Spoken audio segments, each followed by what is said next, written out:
યજ્ઞ કરશો ત્યાં સુધી વરસાદ વરસતો રહેશે ને ધરતી અન્ન આપતી રહેશે. ને યજ્ઞ એટલે સત્કર્મ. હારા કર્મ કરો, વેદ વિહિત કર્મ કરો.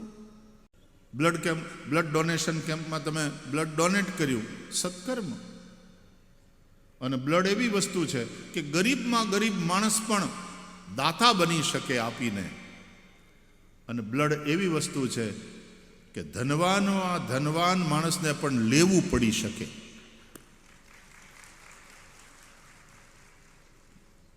ગમે એટલો પૈસાવાળો હોય, ભગવાન કરે એવી પરિસ્થિતિ આવે નહીં જીવનમાં, પણ પૈસાવાળાને પણ લેવું પડી શકે. અને ગરીબમાં ગરીબ માણસ પણ આપી શકે, દાતા બની શકે.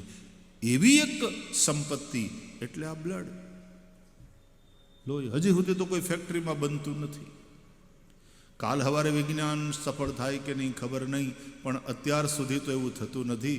એટલે માણસ જ પોતે બ્લડ ડોનેટ કરે અને એના દ્વારા કોઈનો જીવ બચાવે. અરે આપણે હિન્દુ પરંપરામાં તો અંગદાન પણ કરીએ છીએ. રક્તદાન તો બરાબર, રક્તદાન જીવનદાન. મૃત્યુ પછી માણસ પોતાના અંગોનું પણ દાન કરે. પણ શું આ સનાતન ધર્મની ઉદારતા! અહીંયા માણસ મરે, નેત્રદાન કરે. મારી કિડની, મારા આ અંગો કોઈને કામ લાગે એવું લખીને જાય. ઘણા મને કોઈકે પૂછ્યું કે ધર્મની દ્રષ્ટિએ આ માન્ય છે.